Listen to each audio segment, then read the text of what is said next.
तो ये 1 तक हो गया था। दूसरा हम चले गए, उत्तर दीजिए।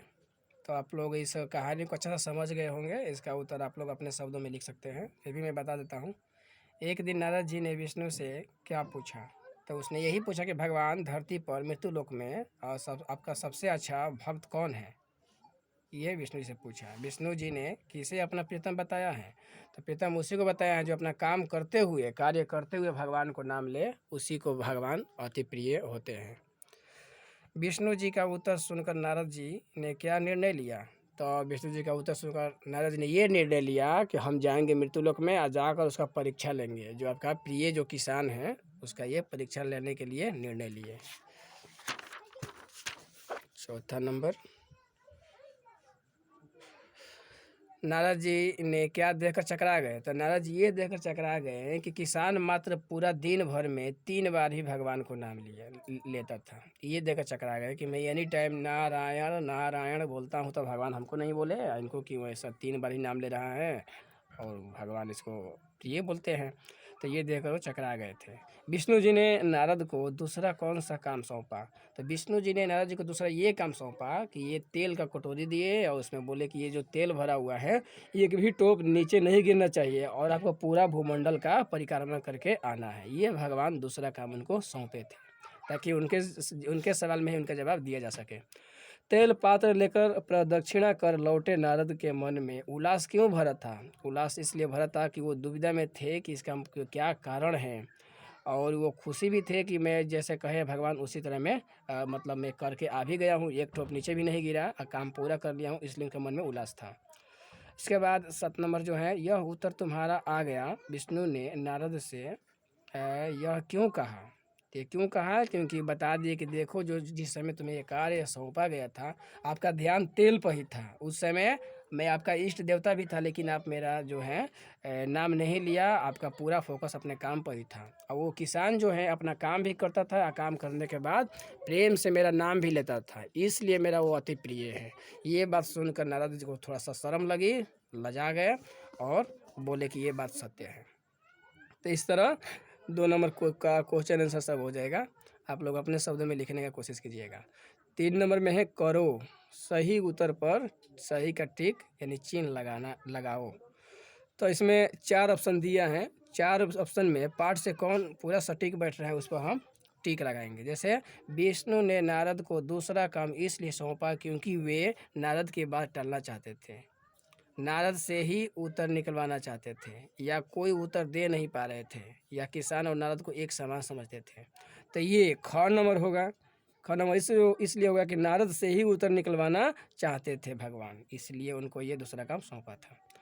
2 में दिया है, इस कविता का संदेश क्या है? इस कविता का जो आपको मैसेज मिल रहा है, क्या मिल रहा है? तो प्रभु शक्ति की प्रेरणा देना, या किसान को महत्वपूर्ण बताना, या उत्तरदायित्व निभाते हुए ईश्वर का नाम लेना, या विष्णु और नारद के संबंध बताना। तो इस कविता से हमें ये सीख मिलता है कि उत्तरदायित्व निभाते हुए ईश्वर का नाम लेना, अर्थात जो तुम्हें उत्तरदायित्व है, जो तुम्हारा काम है, काम करते हुए भगवान को नाम लेना।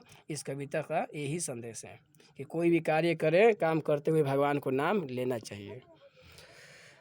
अब आया है 4 नंबर में है, इस कविता को संवाद शैली में लिखे। संवाद शैली मतलब होता है ना कि जैसे कोई कहानी लिखते हैं, कहानी के रूप में लिखेंगे कि ऐसे कहा फिर भगवान, जैसे मैंने पढ़ कर बताया ना, उस तरह अपने शब्दों में इसको लिखेंगे संवाद शैली में।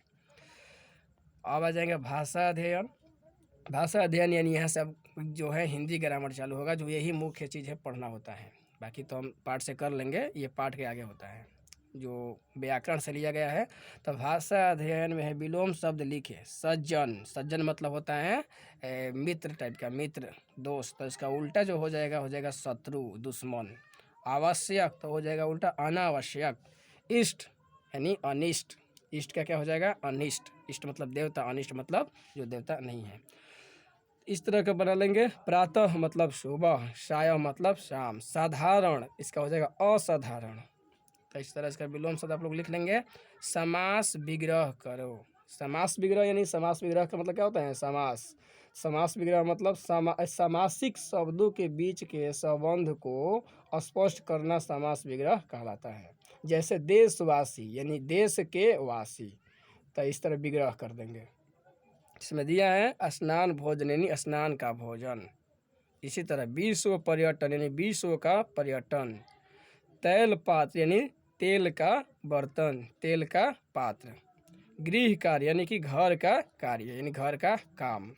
इस तरह इसका हम समास विग्रह कर देंगे और ऐसे याद भी रखेंगे कि समास विग्रह किसे कहते हैं। तो सामासिक शब्दों के बीच के संबंध को स्पष्ट करना समास विग्रह कहलाता है। इसको लिख लीजिएगा आप लोग सुनकर। लास्ट बचा हुआ है 3 नंबर में उपसर्ग पृथक करके लिखिए। पृथक मतलब तोड़ तोड़ कर, संधि विच्छेद की तरह। तो उपसर्ग किसे कहते हैं? तो उपसर्ग कहते हैं किसी शब्द के पूर्व जोड़े जाने वाला यह शब्दांश जो मूल शब्द के अर्थ को बदल देता है, उसे हम उपसर्ग कहते हैं। किसी भी शब्द के, अब दूसरा वाक्य हम दूसरा उसका डेफिनेशन परिभाषा में ऐसे भी लिख सकते हैं, किसी भी शब्द के पहले जोड़े जाने वाले पहले शब्दांश का अर्थ बदल देने वाले शब्दांश को हम उपसर्ग कहते हैं। जैसे पृथक रूप क्या होता है? बिहार, तो वी प्लस हार, विहार।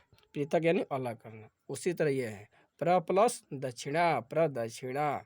सविशेष यानी स प्लस विशेष, सविशेष। बी प्लस वाद, विवाद। अ प्लस सत्य, असत्य। इस तरह विग्रह यानी पृथक कर करके हम इस उपसर्ग को लिख लेंगे। अब 6 नंबर में दिया है कि जानिए, कुछ इसके बारे में भी जानिए। विष्णु एक देवता का नाम है। उन्हें भगवान के 3 रूपों में से एक माना जाता है। कहा जाता है कि विष्णु की नाभि से कमल की उत्पत्ति हुई और उसी कमल से ब्रह्मा जी की उत्पत्ति हुई।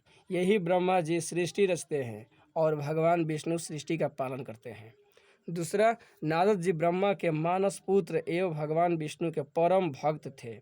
वे बाल ब्रह्मचारी थे। वे लोक कल्याण के लिए भूलोक और स्वर्ग लोक में विचरण करते रहते थे। विचरण मतलब होता है यहाँ की बात वहाँ, वहाँ की बात यहाँ पहुँचाते थे। उस समय जिससे मोबाइल वगैरह, भगवान लोग थोड़ी मोबाइल वगैरह यूज करते हैं। मोबाइल वगैरह के बदले में यही नारद मुनि जी इधर का बात उधर और वहाँ का संदेश यहाँ, ये लोग विचरण करते रहते हैं। इस कविता में छंद या तुक का भाव है, किंतु लय और प्रवाह है। कविता को लय और प्रवाह में उचित आरोह अवरोह के साथ पढ़ो।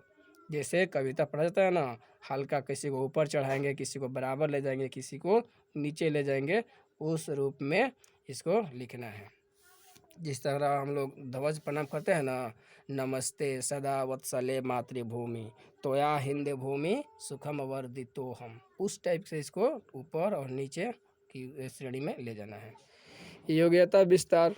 योग्यता विस्तार में इस कविता के भाव से मिलती जुलती अन्य कविताओं का संकलन करें, है ना। इसी कविता से मिलती जुलती और कविताओं को इकट्ठा करना है। स्वयं को नारद मानकर इस कविता को आत्मकथा के रूप में लिखना है।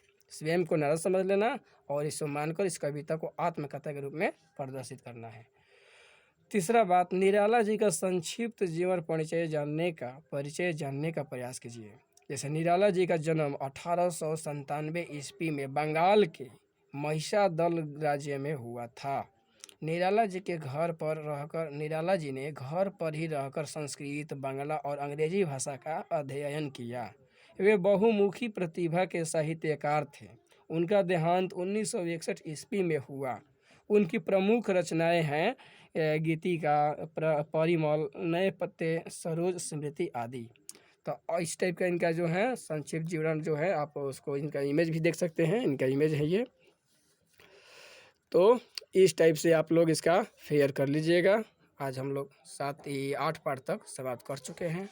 नेक्स्ट जो है 8 पार्ट तक समाप्त कर चुके हैं। नेक्स्ट जो है अभिमन्युवध है, इसके बारे में हम अच्छा से पढ़ेंगे, जो महाभारत से रिलेटेड है।